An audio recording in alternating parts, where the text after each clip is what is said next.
Nobles frères et sœurs dans le Seigneur à travers le monde entier, que la grâce et la paix de Dieu demeurent avec chacun d'entre nous. Au nom de Jésus, merci, je me prénomme Venant. Toujours avec deux mains posées sur le cœur, que j'aimerais effectuer avec vous le partage de la parole de Dieu sur un sujet tellement intéressant.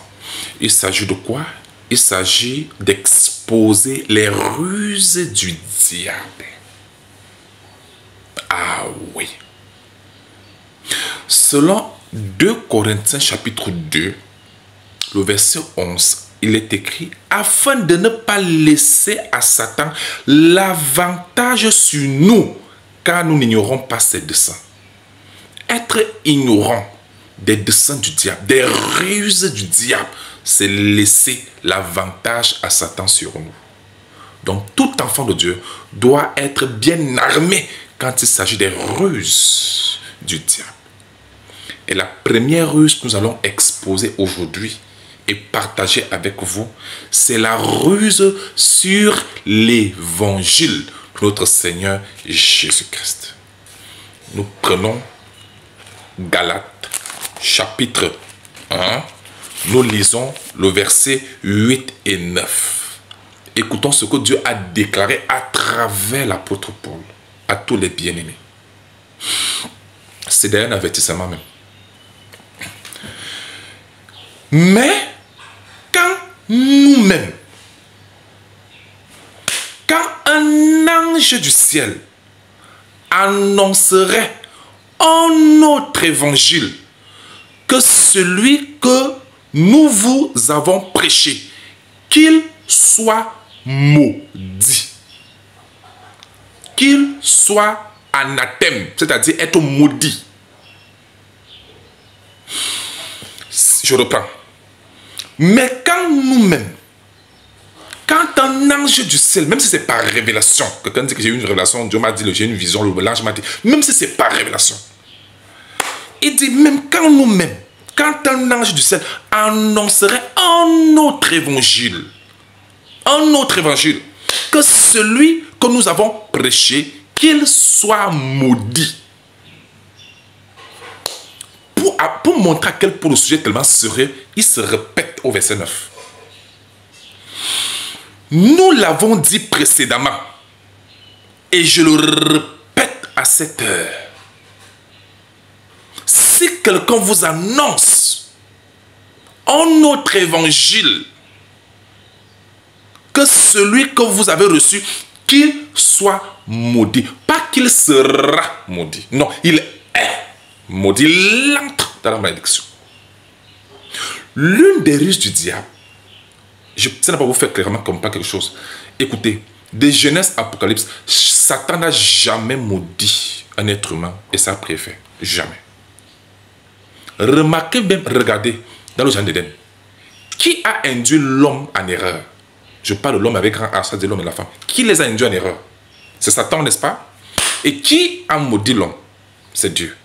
Vous comprenez ici que, en fait, Satan induit en erreur pour que l'homme entre dans la malédiction que Dieu a établie.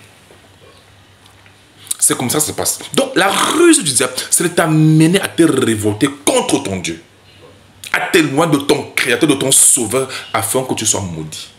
C'est la ruse du diable. Comme Satan n'a pas le pouvoir de maudire, il induit les hommes en erreur pour que Dieu maudisse ces hommes-là. Avez-vous bien compris les ruses du diable?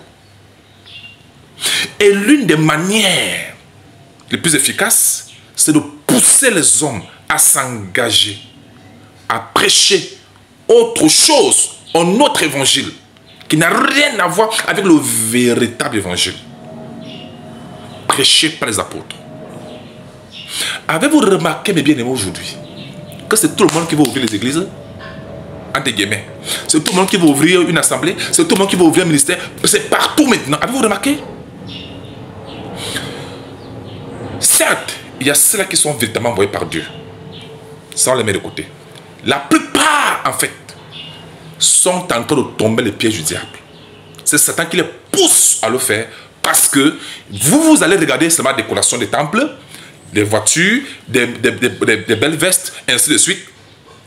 Mais l'évangile qu'il prêche, comme c'est un autre évangile, que le véritable évangile. Les gens ne se soucient pas de l'évangile qui s'enseigne aux gens. Les gens ne se soucient pas de ça. Ils ne cherchent pas à savoir si c'est le même évangile que les apôtres, si c'est le même évangile que Christ. Les gens ne regardent pas ça. Et comme ils prêchent autre chose, ils entrent directement à la malédiction. Qu'ils soient maudits. Tous les apôtres étaient au courant, connaissaient pertinemment cette instruction. Voilà pourquoi n'importe qui ne s'engageait pas à prêcher l'évangile. Il y a une différence entre être appelé par Dieu et être envoyé par Dieu. Dieu appelle tout le monde à ses pieds pour que nous soyons en communion avec lui, pour apprendre, pour être instruits, pour notre propre salut. Ça, c'est pour tout le monde. Mais envoyé là, Dieu n'envoie pas tout le monde.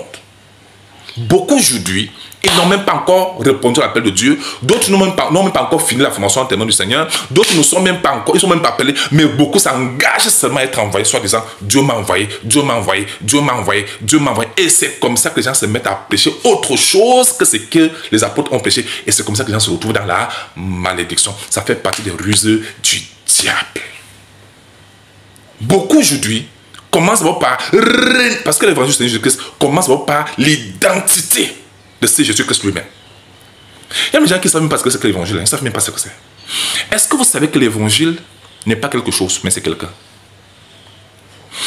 L'évangile n'est pas une simple information ou bien quelque chose, c'est quelqu'un. L'évangile, c'est Jésus-Christ lui-même. C'est lui qui est la bonne nouvelle du royaume. C'est lui qui est l'évangile. Amen. Beaucoup ne savent même pas. C'est ça la question. Beaucoup ne savent même pas que de Genèse, Apocalypse, c'est de Christ qu'on parle. Dans l'Ancien Testament de manière voilée, dans le Nouveau Testament de manière révélée, c'est de Christ qui parle. Les gens ne savent même pas ça. C'est tout le monde qui va se passer. Oh, Dieu m'a envoyé. Tout ça pourquoi? Parce que les gens cherchent les honneurs, les acclamations des hommes. Les gens cherchent à être considérés par les hommes. Les gens cherchent seulement le m'as-tu vu? Sur ce plan-là, ça devient un piège pour induire les gens dans la malédiction. Mais bien aimé, si quelqu'un ose prêcher, enseigner quelque chose différent de ce que les apôtres ont prêché, ce que Christ a prescrit, la personne est maudite. Pas qu'elle sera maudite, elle est maudite une fois. Et comme Satan n'a pas le pouvoir de maudire les gens, il pousse les gens à entrer dans cette malédiction-là. Faisons très attention. Amen. C'est pas donné, hein. C'est pas donné. Alors la première des choses que les gens doivent savoir, c'est que est-ce que Dieu m'a appelé? Est-ce que Dieu m'a envoyé? Même les apôtres, Jésus les avait d'abord appelés à ses pieds pour les instruire pendant plus de 3 ans et demi. Et avant même de les envoyer. Quand ils les avaient dit à Matthieu 28 que allez, c'était après avoir bien formé. Il y a des gens qui sont envoyés par les églises, par les hommes, par les religieux, par les leaders religieux. Ils sont envoyés par eux-mêmes. Qui a envoyé? Il faut savoir qui a... Chacun doit se poser la question, qui m'a même envoyé? Est-ce que c'est Dieu? Ou bien c'est moi-même? Ou bien c'est parce que j'ai le désir de servir Dieu? Ou bien est-ce que c'est moi-même? Est-ce que c'est mon pasteur? Est-ce que c'est mon prêtre? Est-ce que qui t'a envoyé? C'est ça la question. C'est l'homme ou c'est Dieu? Et beaucoup confondent l'appel et l'envoi. Dieu appelle pour être avec lui. Mais envoyer là, c'est pas donné à tout le monde. Hein? Attention. Bien-aimé, il n'est pas interdit de parler de Jésus-Christ à ceux qui ne connaissent pas Jésus. De témoigner même de sa propre vie de ce que Christ a fait pour toi. C'est une bonne chose. Amen. Mais l'enseignement là, les affaires de Dieu là, attention, là-bas c'est trop dangereux. Même les anges du ciel savent qu'ils ne peuvent pas oser révéler aux hommes autre chose contraire de ce qui a été dit par le Seigneur Jésus. Lui qui est le maître de toutes choses. Et ce que les apôtres avaient annoncé. Et ce que les prophètes avaient prédit, qui est Jésus-Christ. Si votre enseignement n'est pas fondé sur Christ qui est le fondement, selon 1 Corinthiens 3, au verset 11, si ce n'est pas Christ qui est le sujet principal de vos enseignements, vous êtes dans l'égarement. Attention à la malédiction. Beaucoup aujourd'hui se lancent, il y a des gens aujourd'hui qui se lancent parce qu'ils voient que la vie est difficile, ils se lancent les choses ici, ils croient que non. Mais si les gens m'acclament, ou bien j'ai les vues, ou bien ceci, ça veut dire que je suis avec Dieu. Attention, ça peut être une ruse du diable pour te pousser dans la malédiction.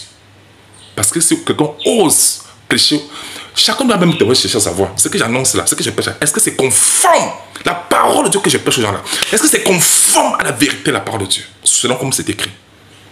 Est-ce que c'est le message que je vais vous rappeler aujourd'hui que les apôtres, tous là, ne parlaient que de Christ seul et personne d'autre, pour votre information. Même s'ils prennent les références des apôtres, tout c'était pour ramener à Christ. D'ailleurs, le confirment eux-mêmes dans 2 Corinthiens 4, verset 5. Nous ne nous prêchons pas nous-mêmes, mais c'est Jésus-Christ que nous prêchons. Tous ceux qui m'écoutent là, qu'est-ce qu'ils prêchent? C'est ça la question. Faisons très attention. À tous ceux-là qui sont montés pour prêcher l'évangile, il faut savoir que l'évangile c'est Jésus. Si ce n'est pas le Christ qu'on passe en ça, parce que Christ est tout et en tous. Colossiens 3:11. Christ est tout. Et aujourd'hui, c'est avec beaucoup de regrets que je constate que les gens renient l'identité du Seigneur. Mais ils disent qu'ils prêchent l'évangile. Ils ont ouvert des chaînes. Ils sont toujours sur les réseaux sociaux.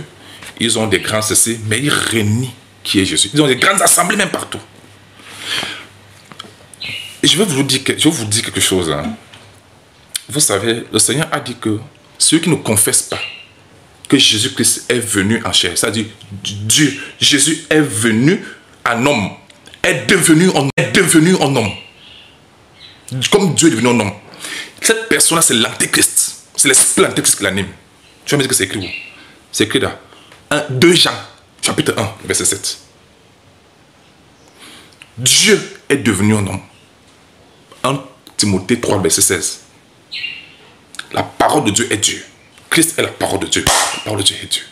Donc il est 100% homme, 100% Dieu. Et je vous montre maintenant un verset biblique, 2 versets bibliques qui vont vous permettre de comprendre. Tout qui ici peut nier que l'Église est l'épouse et que Christ est l'époux de l'Église? Qui le nie? Personne ne peut le nier, n'est-ce pas? Nous savons très bien que Christ est l'époux et l'Église est l'épouse de l'époux. N'est-ce pas? Qui est Christ, n'est-ce pas? Tout le monde le sait, non? Dans l'Apocalypse. C'est clair, n'est-ce pas? Très bien.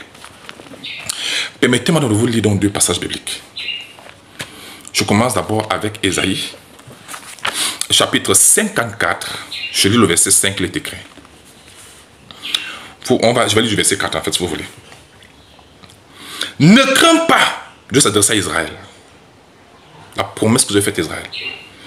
Ne crains pas car tu ne seras pas confondu. Ne rougis pas car tu ne seras pas déshonoré. Mais tu oublieras la honte de ta jeunesse et tu ne te souviendras plus de l'opprobre de ton veuvage. Car ton Créateur est ton époux. Vous avez vu? Si Jésus-Christ est l'époux de l'Église, ça veut dire que Jésus-Christ est le Créateur. Il n'y a pas 2 créateurs. Ésaïe 44, verset 24. Il n'y a qu'un seul Créateur. Pour votre information. Il n'y en a pas 2. Car ton Créateur est ton époux. L'Éternel des armées est son nom. On parle ici des titres, l'attribut. À ne pas confondre avec le nom propre, qui est Jésus. Et ton Rédempteur. Donc c'est le même Éternel, c'est lui qui est le Rédempteur. Il n'y a pas 2 Rédempteurs du monde. Ça n'existe pas. Jésus-Christ est bel et bien le Rédempteur. Amen. Et celui qui est l'époux, c'est lui qui est le Créateur. Colossiens 1 est clair dessus. Car ton Créateur est ton époux. L'Éternel des armées est son nom. Et ton Rédempteur, le Saint d'Israël, il se nomme Dieu de toute la terre. Donc celui qui est l'époux, c'est lui qui est le Dieu de toute la terre. Celui qui est le Rédempteur, celui qui est le Dieu de toute la terre. Jésus-Christ est le Rédempteur. Il est l'époux. Vous voyez que les prophètes avaient tout annoncé par avance sur l'identité du Seigneur. Il dit qu'il se nomme le Dieu de toute la terre. C'est lui l'Éternel. Il n'y a pas de Dieu. Il y a un seul Dieu. Amen. Qui est ton Rédempteur?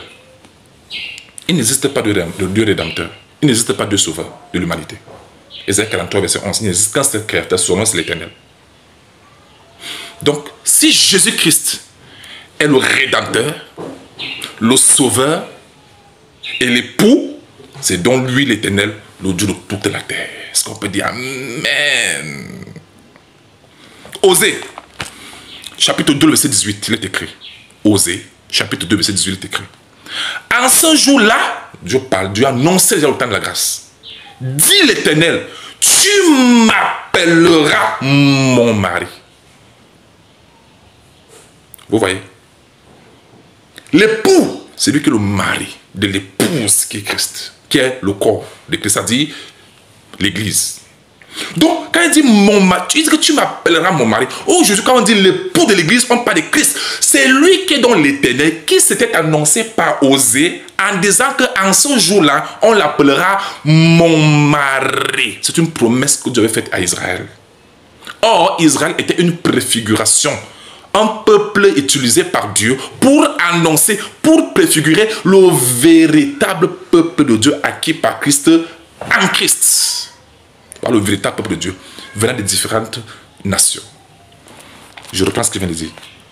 Israël, dans la Bible, était un peuple choisi par Dieu en préfiguration pour annoncer le véritable peuple de Dieu que Christ s'est acquis par son sang à la croix. Il s'agit ici de toute personne, qu'importe les origines, qu'importe les nations, qu'importe les langues, tous ceux qui ont cru en Jésus-Christ, qui constituent le peuple de Dieu, la race de Dieu. Amen. Voilà le véritable peuple de Dieu. Et parmi aussi certains Israéliens, ceux qui ont cru en Jésus, font aussi partie de ce peuple. Donc quand Dieu disait que tu m'appelleras mon mari, voilà donc Christ qui est l'époux, le Dieu de toute la terre. Et comment les gens osent, jusqu'au jour d'aujourd'hui, douter sur l'identité du Seigneur.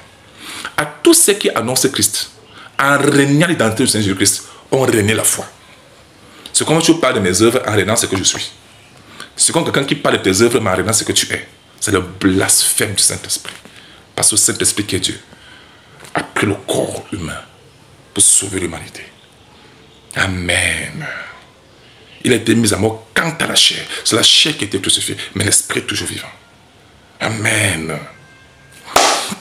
Mais bien aimé dans le Seigneur, je tiens à vous faire clairement comprendre que si ce que les gens enseignent n'est pas ce que les apôtres ont enseigné et que les prophètes ont annoncé, ça veut dire que cette personne est maudite parce que cette personne est en train d'entrer la malédiction que les apôtres avaient annoncée à leur temps. Que si quelqu'un annonce, même un ange vient annoncer autre chose que ce qui est annoncé, qu'il soit maudit. Attention à la malédiction. Et Satan pousse beaucoup dans ces choses-là. Quelqu'un voit que ses poches ont augmenté, l'argent entre les gens réclament et il est suivi partout, il dit que je suis arrivé. Il ne vérifie pas si son évangile est identique à l'évangile que prêchaient les apôtres et que les prophètes annonçaient. Il ne cherche pas à vérifier. C'est même là où se trouve le piège. Et c'est là où Satan détient, pousse les gens, encourage les gens à entrer dans ces malédictions-là. Faisons très, très attention. Amen. Pour montrer à quel point la fête est tellement sérieuse, c'est que quand on trompe les hommes, ce sont les âmes qui se perdent. Donc on devient ici à l'origine de la perte des âmes. Soit des gens les sauvent, alors quand on les perd, les âmes, c'est pas possible. C'est que c'est dangereux. Les âmes se perdent. Amen. Amen. Ce n'est pas le temple qu'il faut vérifier. Ce n'est pas la nature de la voiture, des luxes qu'on doit avoir. Non. L'évangile que tu prêches là, est-ce que c'est le même évangile que les apôtres prêchaient? Que Christ a ordonné? Le Christ que tu présentes, est-ce le même Christ qui avait été annoncé par les apôtres, par les prophètes, qui avait été annoncé par les prophètes et que les apôtres ont témoigné? Et je vous ai dit, je vous le dis toujours, cette affaire comme quoi Dieu, le Père, voulait détruire la terre et le Fils serait venu voir le Père en disant que Père, pardon, laisse-moi encore, je vais les sauver, pardon, moi je vais les sauver de ma vie pour eux, donne-moi l'autorisation, je vais partir. Cette histoire-là, ça n'existe pas dans la Bible. Dieu n'a jamais dit qu'il va envoyer son petit. Ça n'existe pas. Il avait peut-être dit qu'il viendra lui-même et nous sauvera. Ésaïe 35, verset 4, dans tous les versets bibliques, dans l'Ancien Testament, Dieu veut toujours annoncer qu'il viendra lui-même. Amen. Amen. Donc Dieu est devenu homme pour sauver l'humanité. Donc il est 100% Dieu sur le plan spirituel et il est 100% homme sur le plan physique. Voilà pourquoi les apôtres ont annoncé, Ésaïe 9,5 a annoncé que cet enfant qui nous est né là, ce fils qui nous est donné là, on l'appellera Père éternel. Voyez-vous, Dieu puissant. C'est pas étonnant. Quand on a posé à Jésus, qu'est-ce que montre le Père, cela nous suffit. Il a dit, celui qui m'a vu avec le Père demeure à moi. Parce que justement, sur le plan spirituel, il était Père. Il était le Dieu créateur. Mais sur le plan physique, il était devenu un homme pour sauver l'humanité. Amen. Voilà pourquoi vous avez ses faiblesses en tant qu'homme, mais en tant que Dieu, il est Dieu. Très bien. Bien aimé dans le Seigneur, tout ça c'est pour faire comprendre que ne tombez pas dans le piège du diable. Attention à la malédiction. Ce n'est pas une malédiction qui est promise, c'est une malédiction qui prend effet sur le champ. Faisons très attention. L'évangile, ce n'est pas tout le monde qui doit s'engager dans ça, c'est trop dangereux. Ça doit être cela que Dieu a choisi, équipé et envoyé. Que dit ce dernier avertissement? Jacques 3, le verset 1. Lisons. Jacques 3, le verset 1, il est écrit: mes frères, ça c'est Jacques qui s'adresse à ceux qui sont nés même de Dieu, hein, les frères qui sont nés de Dieu. Il dit: mes frères, qu'il n'y ait pas parmi vous un grand nombre de personnes qui se mettent à enseigner, car vous savez que nous serons jugés plus sévèrement. Je vous lis la version français courant. Mes frères, ne soyez pas nombreux à vouloir être des enseignants. On peut témoigner Jésus. On peut parler de Jésus-Christ, dont tu as bien Jésus, dont toi reçois Jésus-Christ comme Seigneur Sauveur. Oui, Jésus-Christ a changé ma vie. Oui, tu donnes le témoignage. Mais l'enseignement là, s'ériger en leader pour encadrer ainsi le peuple de Dieu, c'est pas donné. Mes frères, ne soyez pas nombreux à vouloir être des enseignants. Les gens ne cherchent même pas à applaudir, ils cherchent les honneurs. Être acclamé par les hommes, attention. Il dit, ne soyez pas nombreux à vouloir être des enseignants, car vous savez que nous qui enseignons, nous serons jugés plus sévèrement que les autres. Si Jacques lui-même, l'apôtre Jacques lui-même a mis en garde les frères qui étaient dans le Seigneur, de ne pas s'engager facilement à entrer dans les enseignements. Attention. Après, il faut raison ceux qui ne sont même pas convertis, mais qui ouvrent des ministères partout. Qu'en ceux qui n'ont même rien compris l'évangile? Qu'en est-il ceux qui ne sont même pas encore appelés par Dieu? Il y a même d'autres qui n'ont pas encore fini leur formation avec Dieu, mais qui s'engagent à être envoyés, alors que Dieu ne les a pas encore envoyés. Leur temps n'est pas encore arrivé. C'est pour ça qu'il crée les confusions. Attention. Attention, c'est un avertissement qui est très clair et très simple. Chacun doit prendre cet avertissement très, très au sérieux. Amen. Alors, j'aimerais finir vous posant des questions. Chacun doit se poser des questions. Est-ce que c'est Dieu qui m'a envoyé? Pas appelé. Est-ce que c'est Dieu qui m'a appelé d'abord? Et l'appel de Dieu peut être en communion avec lui. Est-ce qu'il a fini ça, la partie là, la phrase là? Mais maintenant là, je suis en train de... Est-ce que c'est Dieu qui m'a envoyé? Qui m'a envoyé? C'est l'homme, c'est moi-même, c'est mon zèle excessif. Ce sont les hommes, c'est moi-même, c'est... Qui m'a envoyé? Chacun doit se poser la question. Amen. Ou bien même si je suis appelé à être envoyé, est-ce qu'il y a mon temps? Chacun doit se poser la question. Est-ce qu'il a fait ma formation avec le Seigneur lui-même? Je n'ai pas avec des hommes. Je n'ai pas avec le Seigneur lui-même. Est-ce que c'est terminé? Est-ce que le moment est arrivé ou pas? Chacun doit se poser la question. Est-ce que je suis converti au Seigneur? Est-ce que je comprends même ce que je suis en train de prêcher? Je connais des hommes de Dieu qui se sont confessés à moi quand je leur apporte la parole. Ils me disaient que, mais frère, je te dis la vérité, quand j'enseigne souvent, moi, je ne suis même pas sûr de ce que j'enseigne aux gens. Je dis, ah bon? Tu comprends à quel point tu crées les dégâts, tu égales le peuple, tu détruis les âmes. Donc toi-même, tu n'es même pas sûr de ce que tu enseignes. Et tu n'as même pas vérifié si la chose est exacte à la lumière de la parole de Dieu. Beaucoup enseignent leur compréhension et n'enseignent pas ce qui est écrit. C'est pour ça qu'ils égarent le peuple de Dieu. Attention. Quelqu'un me dira, non, j'avais vu en rêve que, la vision que, dans la révélation, qu'un ange m'avait dit que c'est cette base-là que tu veux t'envoyer. Attention. Attention. Amen. Si quelqu'un enseigne un autre évangile que celui qui est annoncé, il est maudit. C'est ce que la Bible dit. Voilà pourquoi il met en garde dans 1 Jean, je vais finir là. 2 Jean chapitre 1, le verset 9 à 11 est écrit: quiconque va plus loin et ne demeure pas dans la doctrine de Christ n'a point Dieu. Celui qui demande cette doctrine a le Père et le Fils. Si quelqu'un vient à vous et n'apporte pas cette doctrine, ça dit Christ, ne le recevez pas dans votre maison et ne lui dites pas salut, car celui qui lui dit salut participe à ses mauvaises œuvres. Que le Seigneur vous bénisse. Amen.